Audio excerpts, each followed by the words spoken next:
So what's up guys? My name is Dan Vincent Ocde. So for today's video is may interviewin tayo na someone na may experience sa pagpapalipad ng drone. So without further ado, let's get started. So first is, may I know your name po? I'm Ravin Ethan Luka. And hello. So first question po is, what type of drone did you use? Actually, I use the DJI Tello. It's a small beginner drone, super beginner friendly, and easy to fly. Actually, na-curious lang ako sa drones noon. Kaya, yun, yung una kong tinry. Pero, para lang talaga siya ma-experience kung magugustuhan ko.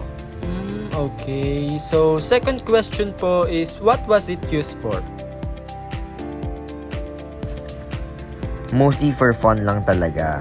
Hobby na rin siya for me eh. Kapag free time or weekend, nilalabas ko siya tapos pinapalipad ko sa open space. Minsan, I just fly it around to relax or some cool aerial shots. And honestly, gusto ko rin ma-practice yung skills ko. Baka in the future magamit ko or makagamit ako ng mas advanced sa drone. Oh, ang galing. So third question po is, what challenges did you face sa pagpapalipad ng drone? Ayun, meron din. Yung pinaka-hassle talaga is yung battery. Kasi sobrang ikli lang niya eh. Parang 10 minutes lang, tapos lowbat na agad. Tapos since magaan siya, kapag medyo mahangin, parang saranggola na lang na tinatangay, di ba? Minsan din nawawala yung connection, kaya medyo nakakainis, lalo na pag malayo. Pero okay lang, kasi sanay na ako eh. Alam ko na kung kailan ko siya kailangan pababain. Okay po. So, for the last question is, did you enjoy using the drone overall?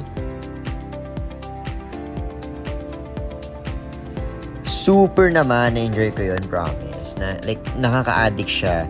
Like, minsan, parang ilang beses ko siya pinapalipad. Kaya, ang saya lang panoorin habang lumilipad, lalo na kung chill lang yung paligid. It's also nice kasi kahit simple lang yung drone, ang dami mo na pwedeng gawin at matutunan. Feeling ko if I get a chance, gusto ko rin eventually mag-upgrade.